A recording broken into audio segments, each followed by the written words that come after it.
tin tak da din da tin tak dina di dina tina di dina tin tak dina tuna katta tak dina din da din tak dina katin tak dina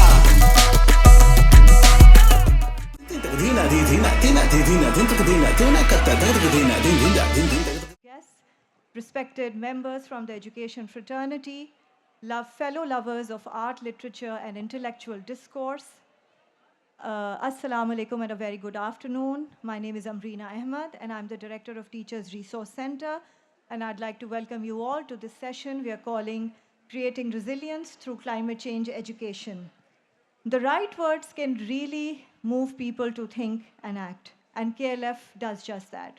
We are so wholeheartedly grateful to this amazing platform and its organizers for bringing us this annual grand celebration and convergence of ideas, intellectual curiosity, and creative expression. This amazing platform draws together citizens, artists, poets, authors, economical, social, ecological, political experts, musicians, and performers to enrich our lives with their unique perspectives. In the midst of our bustling city's diverse tapestry, we find sources of inspiration and thriving dialogue through understanding and learning more about themes which are most critical in today's times. In today's times of hope and despair, hope and despair, and hope and despair. But hope must prevail. For hope is not a plan, but a pulse that beats within us and remains a guiding light. Today, as Pakistanis, we stand at a crossroads of a climate crisis which has threatened the very fabric of our being as a nation. Despite contributing less than 1% to the global emissions, Pakistan is one of the fifth most impacted countries due to climate change. The devastating floods of 2022 are a testament to the economic losses of over $30 billion which we bore and the fragility of us as a nation.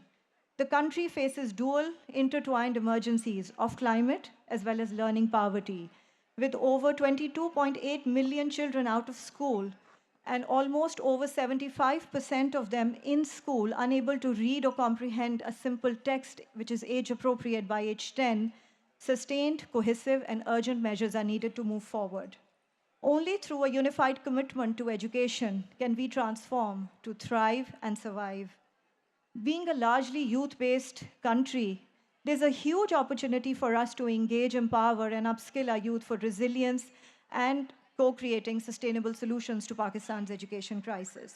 Today, we will participate in an empowering discourse which will unpack climate change education as a clear pathway forward.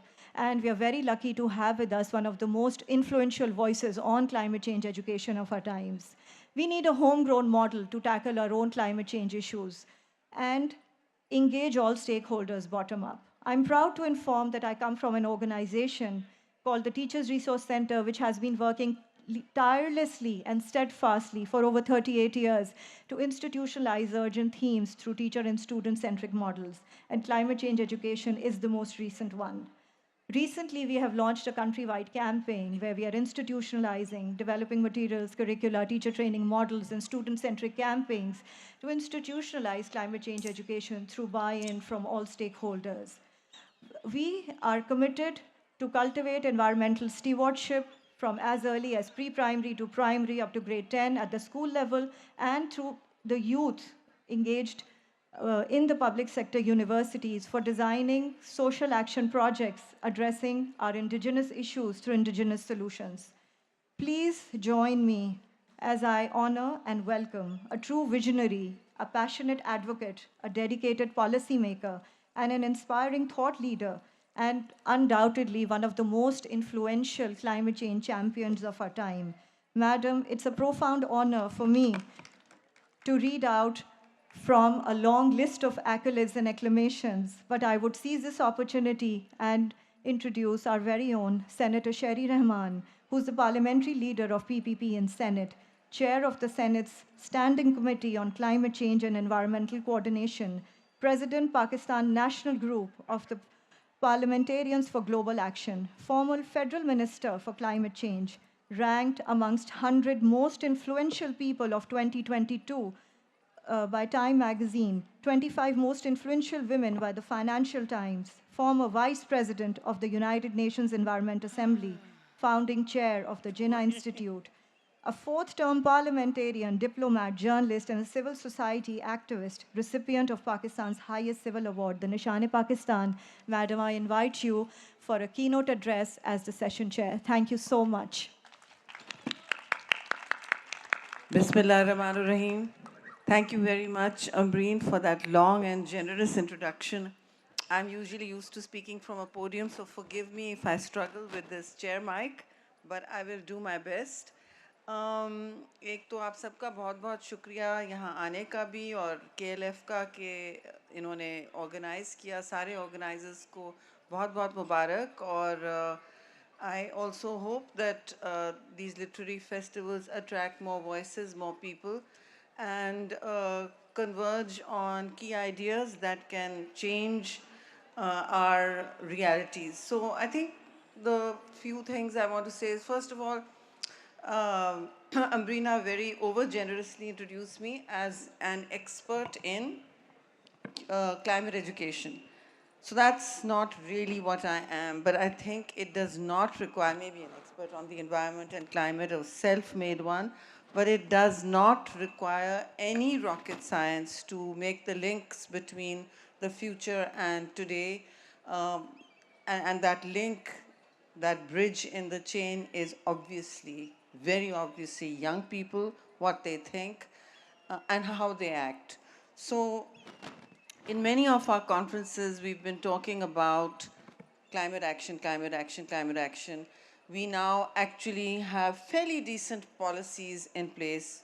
Pehle to wo bhi nahi tha, we didn't have those.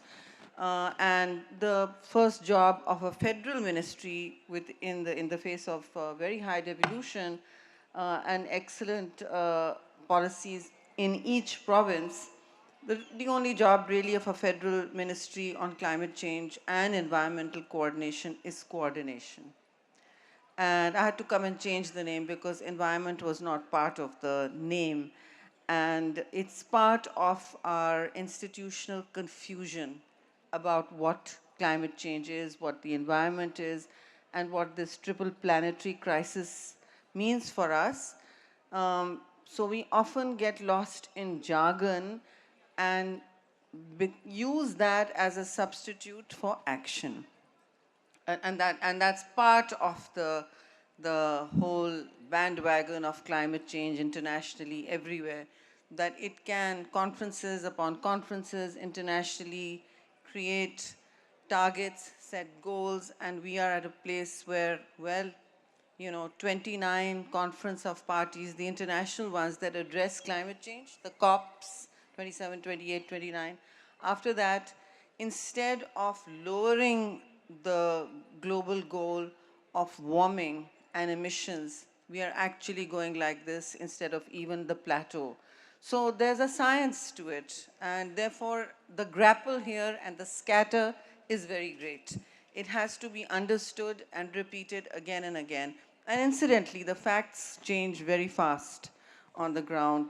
Yesterday's or last week's talking points, if you're really keeping up with it, have usually lapsed into old news, meaning either the temperature has taken a new turn or there are disasters of new making in many parts of the world, or we come up with new solutions. Those are really happening in the innovation spaces. Now, innovation, AI, this is the wave of the future, and that's entirely linked to the huge demographic of young people we have. Under 30, we have 60% of Pakistan still. And by mid-century, when we're 100 years old as a country, we will still have median age, what is known as a demographic youth bulge. That's a long time for a country to have young people still leading the demographic, the frontline demographic. So while all that is happening, my job here is very, very simple. I think that I've always thought that climate change and environment and pollution, which are all separate things and they all mean separate actions, need to be understood and at the heart of learning and pedagogy. I think that is a school. It's the home as well as the school. I mean, I learned my Urdu at home because when I was a kid, they weren't teaching Urdu in my school. So I said, listen, I want to be equipped. Um, Parents have a huge part to play in making this happen. They have a huge part to play in pressing their schools for introducing curriculums that are locally responsive to change that is happening and unfolding in front of us. There is nothing worse than an uninformed mob of people trying to, perhaps with some good intentionality, making change that really is irrelevant. Now, we are living in a very divided world where tolerance is low for opposition or criticism or dissent, which is very sad. And that also invites absolute positions, and it engenders young people to find easy gratification, silver bullets, where there are none. So for climate change, structural, environmental issues, there is no magic bullet. These are slow changes that are happening over time, and what is scary is that they're now so accelerated, the stress on the planet is so accelerated that climate change is going much faster in the science of it than expected, which is why you have hot summers, unbearable for work outside, and for which is why you have warmer winters, and sometimes even colder winters. So what climate change does, number one, is it precipitates and amplifies extreme weather. So whatever the season is swinging towards that, we in Pakistan, particularly Karachi as a coastal city, are extremely vulnerable. We are vulnerable not because we've scientifically calculated it. We are vulnerable because we should have learned, we've seen it in 2022. 1/3 of Pakistan was inundated in one flood, in one monsoon, totally wiped. Now that is a huge number, and that is 33 million people were impacted.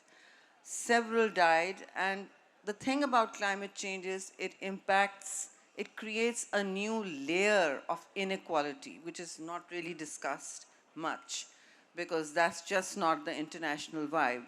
Why I say that is rooted to climate justice internationally, which I've had my foot in the door on, and also locally. So when you speak about climate justice, it has to filter down to those at the bottom of the social pyramid in your cities and your rural areas. So both are impacted very differently, but cities as coastal areas are bridgeheads. You know, they are also impacted very strongly by rising sea levels, which is happening from the Arctic as it is melting. The ice is melting. It's melting much faster than expected. Also, Pakistan is completely, our water source is the Great Indus River and its various tributaries and its irrigation system. We should all know, like our children, that we use one of the largest man-made irrigation system in the world. And it needs sustenance, it needs conservation, it needs to be kept pollution-free. Your river, that is your lifeline, providing 90% of Pakistan's fresh water, is the second most polluted river in the world. And the culprit is effluent, untreated sewerage, and mostly plastic, single-use plastic, what I call the forever chemical, which does not go out of the water bodies and the landfills for at least 1,000 years. It does not biodegrade, which means we are now, our fish are eating it, our soil, our plants, we think we are growing organic vegetables. We are starting to do that in patches in our homes, those of us who are lucky to have a rooftop or a little patch of garden. You see, all of us are not landholders, so we, especially urbanites, so we're trying to do it because you don't even know what's going into the organic vegetables you're buying at a farmer's market. So you have microplastics going into your system, which is why you have such high rates of toxins rising in our bloodstreams, in our hormonal balances. I mean, it's an old wives' tale. Now this is how children can be engaged. Why is your generation so differently immune than ours? I mean, I'm 64, so that's still an immune generation. But my daughters, my children's is not. Their immunity is much lower to parasites, toxins, bacteria, pathogens, viruses, every illness you can think of. And those are transmitted. It's really about the air we breathe, the water we drink, and the food we consume.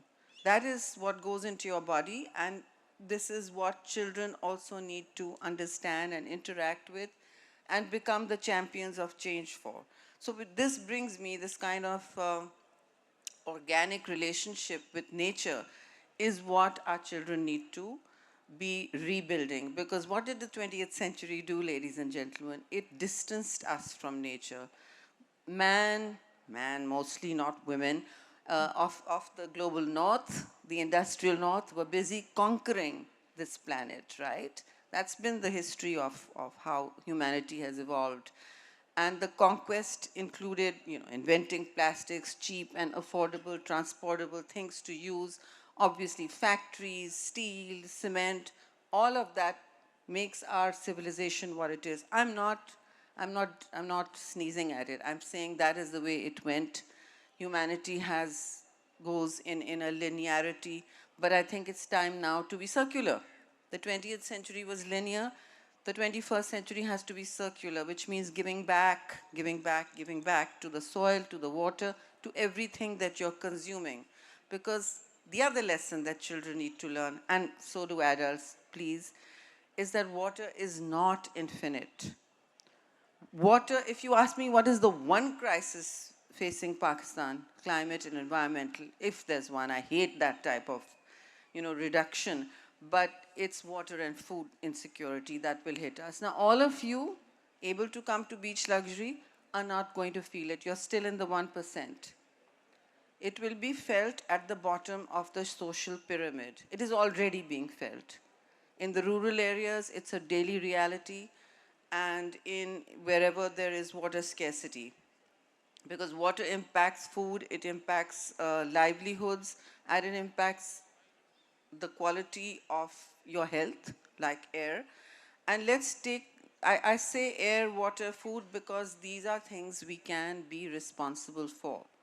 The big issue, it's not discussed internationally on climate, the horizon should be who is responsible, taking responsibility for resilience. I mean, we have to stop talking about just, how to mobilize, that's all fine, finance, this, that, it's very crucial.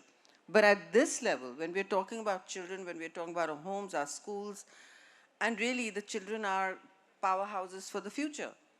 So what do we do if we are not able to ingrain in them the value and the resource and the intrinsic nature of fragility that nature is facing today, the planet is facing today, our green areas are facing today, that our water and air is facing today, then half the job is done. The second part of the job is that they need to, if we fail to do that, then we're ignoring climate change education.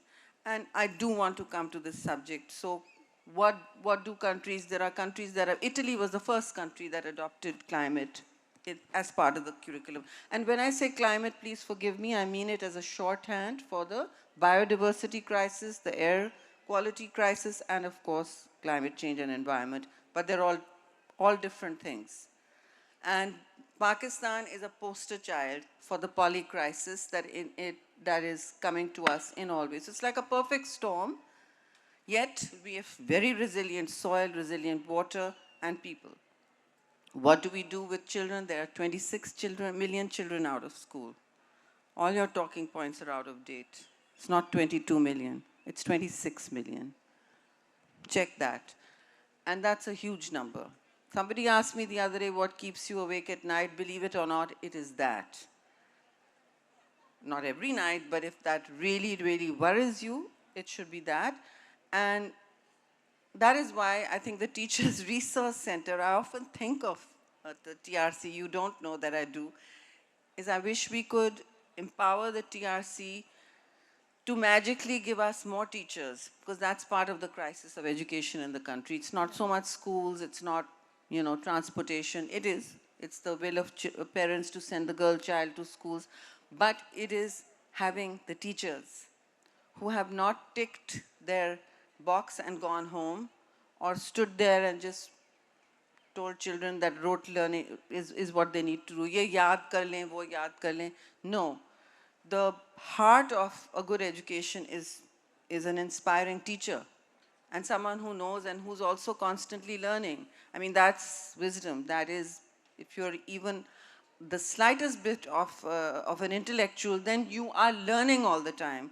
That's the whole point of life, as long as your cognitive machinery is working. So how do you involve children in seeing environmental protection as a daily habit? This has to become a habit. Inconvenient questions is one thing they've got to learn to ask, and that's what a good teacher does. Yeah. But right now, in Pakistan, a UNICEF survey tells me that I think only 26% of children in schools, I don't know about out-of-school children, in schools, this survey tells me, are aware of climate and environmental stresses. 72% don't know what it is. Now that is scary because it is their future. Ours is almost well gone, but it is their future that is hostage to this ignorance. So what can we do to change that? First of all, I think parents and public policy has a huge responsibility. You can't just, I really appreciate TRC doing this. I welcomed it and grabbed it with open hands. Ambreena keeps thanking me. There's nothing to thank. This is something that we owe our children and our future and our population. And with that, we can create the kind of upskilling that is possible to transition from a doom-based future to something that will take us into the 21st century as a middle power that is navigating a very difficult multilateral environment where conflict is back in the world. Incidentally, no one's talking about the cost of the carbon cost of conflict and wars that have come back to the 21st century. Everybody thought, or they were taught, at least in our schools we were taught when we were growing up, that after the Second World War, there was a rules-based order set up. It certainly was.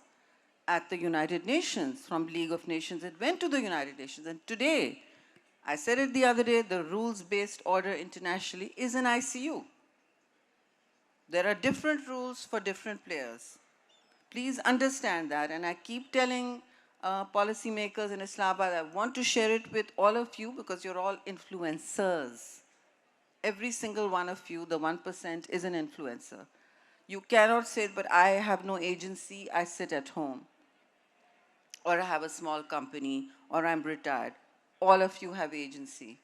You have vehicles, you have an education, and you are here at the KLF with disposable time and income. Okay?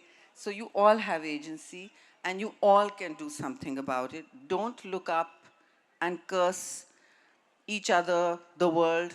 Forget that. Don't waste your time. But understand that no one else is coming to do this. कोई गोरा ये करने नहीं आ रहा आपके लिए. Please. ये आपको खुद करना होगा. ना आपको तवक्को रखनी चाहिए, ना आपको ये फजीलत कोई दे रहा है. वो दुनिया बदल गई, वो शायद कभी वापस आए, हमारे बच्चे शायद उसे वापस लाएं अपनी फहम के साथ, लेकिन वो दुनिया बदल गई है. So please stop expecting, even in a meeting, that the UN will tell you what to do. They might even tell you what to do. The UN is still a benign actor, but it's being defunded, okay? And they've helped make policies in every province. Sindh, Balochistan, Punjab, and Khyber Pakhtunkhwa. Gilgit is one of the best actors. Gilgit-Baltistan, incidentally, their children are being educated in climate action because unke glaciers unke samne melt ho rahe hain, and they often have very, very hazardous events when the frozen lakes burst because of overheating. Now, so very quickly, I think our children need to know that global heating and global warming is not something we have created. Our manufacturing base isn't enough to create those kind of emissions. So that's why we are less than 1%. It's not in our hands. It is continuing to grow, unfortunately. So what must we do? We must demand, let's not colonize our minds, decolonize our children's minds, demand action internationally from others, but do it without violence or anger. Too much anger. A little bit of anger is okay. But violence must not enter your discourse or your actions. And if it does, you have to step back, rethink, and apologize. That's what children need to learn. But ask for your rights in a sustained advancement of this public conversation. At home, never let that change the fact that you still have to take responsibility for your own house. Now, if your house is on fire, even that podium is on fire at the back, we'll all rush to try to put out that fire. If we don't, well, bad on us. But we can't just stand around saying, unhone lagai ya kisi ne lagai. That will come later, the bargain with the insurance company or whoever, the arsonist who's done it. But you've still got to put out the fire, right? No one's coming for you. So put the fire out. Who will put the fire out? It's late for us, but taking responsibility for the quality of your water, your food, and your air is entirely in your hands. Air pollution is very different from global warming, which is making us very hot today. I grew up in a very different Karachi. Hawa chalti thi, sab set tha. AC ki zarurat nahi hoti thi. But now you need that cooling. Each air conditioner is also creating warming. So there is a national cooling policy. People need to pay attention to it, start asking the right questions. Children are now going to be the agents of change, but don't burden them with this. We created the problem, and they've been burdened with just all the transformational solutions. So I welcome TRC's curriculum, because what it needs to do is be interdisciplinary, meaning it should not be, I really think climate change and environment is taught internationally as part of, our children say they learned it, the 27% who know about it learned it either in geography class or science class, right? So I think that it should be taught almost in every class. It should be taught in international relations, it should be taught in civic, classes, and there needs to be, I mean, if there's a public policy class or governance class, that's the heart of climate action at home. So if our rivers are polluted, start asking the right questions.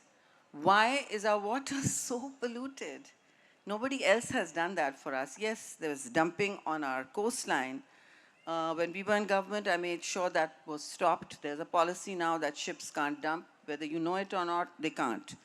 They will need a great deal of clarity from the ships that are coming here, because China has stopped the dumping. Pakistan has gone to Africa now.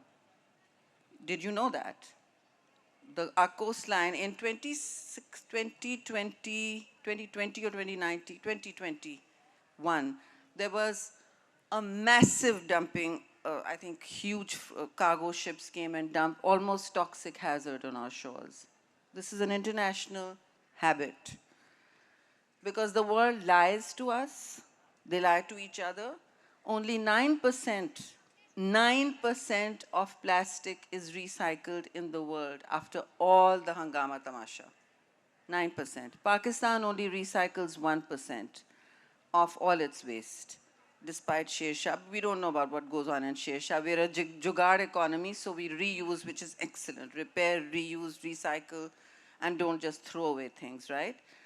So that's our good news. But we need to take responsibility for what's the water that's coming in. Now here I was checking Last time I came and blasted everyone, okay, what's a plastic bottle doing here? So it's gone away. I do this everywhere.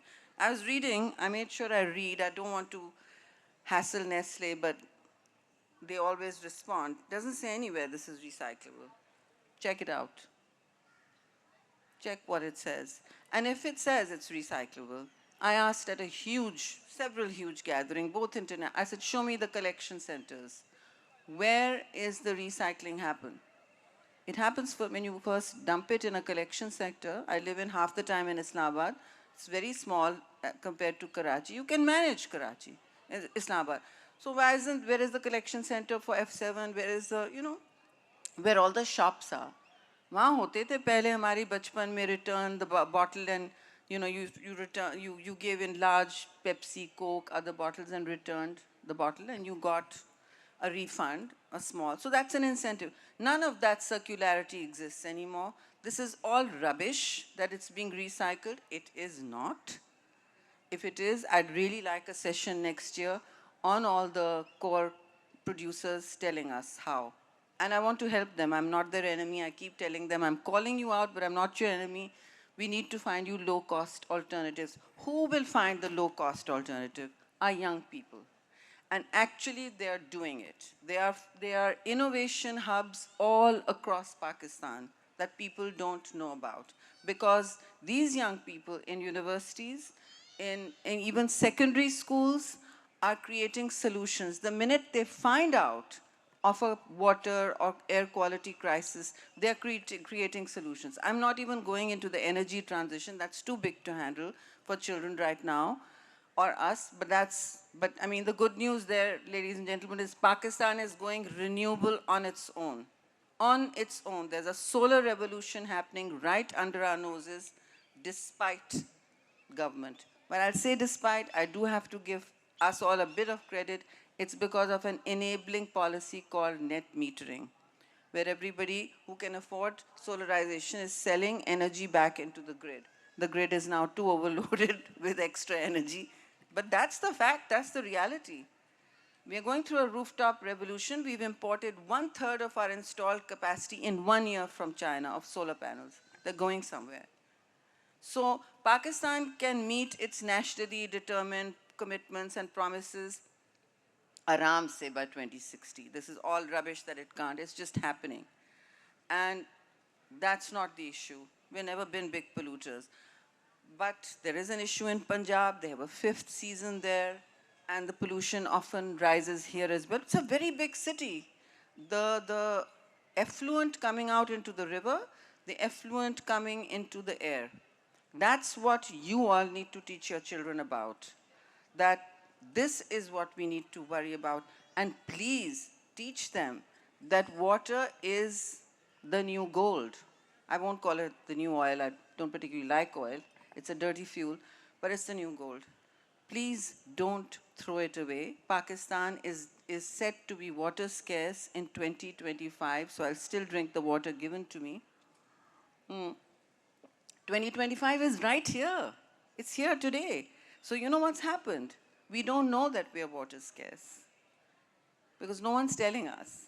And one day a UN agency will stand up and tell you that your peripheral areas are water scarce, then we'll take cognizance of it.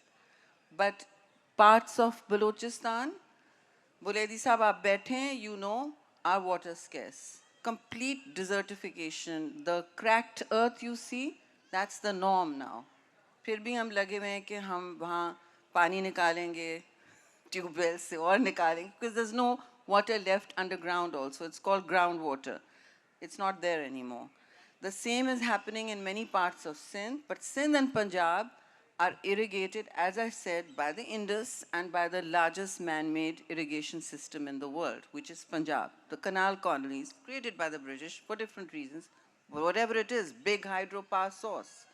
So our children need to understand, urban children need to understand, please don't let people spend the whole day with the hose. I mean, I'm the scourge of, I'm the nightmare of all drivers in Islamabad early morning when I go for a walk. In Karachi, I don't go for the early morning walks. I see people washing cars and drive. Acha, pani chal raha hai road. Bhai, kis liye? Band karo lala. क्यों बीबी, क्यों आप पीछे पड़ी? I said, ये खत्म हो रहा है. This is all our future. This is our right. It's also an entitlement. I'm against too much pricing of water because it creates, inequalities. But the point is, Pakistan is already water scarce. In Thatta, in Badin, in Jacobabad, in, Turbat. And you know what else is happening there at the same time? These are the hottest places in the earth, on the planet, every year in the summer. 53 degrees for last 3 years. No one's listening. I keep saying it. It's 53 degrees. It is not fit for human work or habitation. You can fry an egg on the pavement at 53 degrees. Just for perspectives, the UK or parts of Europe declare an emergency when it's 40 degrees in the summer. Matam hota hai wahan. Hum pay for the cost le rahe. Now, we're not causing this overheating. This is, again, an international problem because emissions are continuing like this. Big coal, big gas, big everything is carrying on, oil. And they're producing, and they're emitting. And so every year we're hearing, okay, this was the hottest January, this was the hottest December, this. And at the conference of parties, everybody wrings their hands and say, oh, ho, but we are going this way. Next year, maybe, we'll look for transformative solutions. What transformative solutions? 30 conferences later, the bargain between the global and North and South is broken, if this is where we're going. And it needs to be repaired, not by piecemeal, little bit of green financing for Recharge Pakistan, little bit, because that's what they are. Pakistan has gotten a fraction of climate financing. So has India, make no mistake. So has Bangladesh. Bangladesh has done the best because they're looking after things themselves. So that's what we need to teach our children, that this soil is not infinite. It will not give again and again and again. If you kick anything, it won't. The water is not infinite. So recycle it, conserve it. Why? Because we are one of the 4th or 5th largest consumers of water per capita in the world. Now, per capita tells you, I check all this, I explore it. What can we take responsibility for? Per capita tells you what you're doing with your water. I mean, you don't want to become like Cape Town one day, where they had to ration the timing of the shower. यहाँ तो ration भी नहीं हो सके. किसी को क्या पता आप कितनी देर अपना शावर चला रहे हैं, या कितनी दफ़ा फ्लश पुल कर रहे हैं, या पीने का एक कैनिस्टर मिल रहा है एक हाउसहोल्ड को, because that's already happening. In 60% of urban settlements in Pakistan, that's already happening. There isn't enough water. People are squabbling over water everywhere. And the crisis is always greatest in urban centers. Rural Kito, we don't hear about it. That's already desertified. But you drive through Pakistan, I often do. I did just Punjab and Sindh. I mean, this is God's grace that it was green. I mean, Punjab was green. Again, resilient. It is God's grace that we recovered many parts of Sindh, but God wants you to help yourself. So the resilient households being built, do you all know about it? There are 2.1 households being built. West Sindh, the areas that were affected, because people lost their shelter and it's not coming back. You can't live in tents and have a future, right? You can't get an education. There's no schooling there, there's no internet there. So the resilient housing is the first step. And in that resilient housing, the good thing is, like the Benazir Income Support Program, the first time ownership is going, there were farmers living on unowned land. So that ownership of that land, title is going to the household, but it's going to the woman of the household. It has to be the woman of the household. I don't know if you people know about it, but it's a big revolution, and it's being assisted by the World Bank. There the women, and I'm telling you that women will plow back into that soil. They will conserve the water. Why I'm telling you this, and our children need to know this about inequality, gender inequality as well, that women in Pakistan, not any of you, spend 72% of their time carrying water in cities, in rural areas, all over Pakistan. 72% of their day okay? That's a huge percentage. And the water carriers of this country are, when there's no piping, are women. So they're doing that, and we have to ask ourselves, anyone who's carrying water for a mile or half a mile or even 10 minutes is going to conserve that water, surely.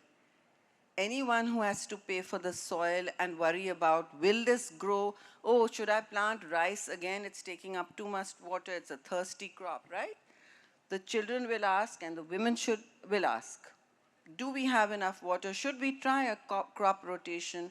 Or there's an NGO down the road selling us a way to grow paddy or rice without less water. Shall we use that? You know, the younger people are doing that. I've been to farms in Sindh and Punjab, you'll be shocked. Some of the big farms run by the younger people on drip irrigation, 60% on drip irrigation now, sending oranges abroad. The others are on, the mango ones in Sindh are doing something else. So wherever the young people are in charge, the under 40s, the 30s, they're changing the way farming works. And that's crucial. But that's not always easy for the poorest of the poor. But once they own the land, then our job as citizens is to provide, if we can, the linkages. I mean, my ambition is to set up an innovation fund for young people where they come up with the green solutions because, believe it or not, in NUST and all these universities, you must know Ambreena, they're coming up with fantastic low-cost solutions, rainwater harvesting. I even took one from one of the girls doing something, rainwater harvesting for the home. But they don't have the capital or the intellectual mentoring that is needed to scale it up and make it, maybe get a patent or get a big company to adopt them.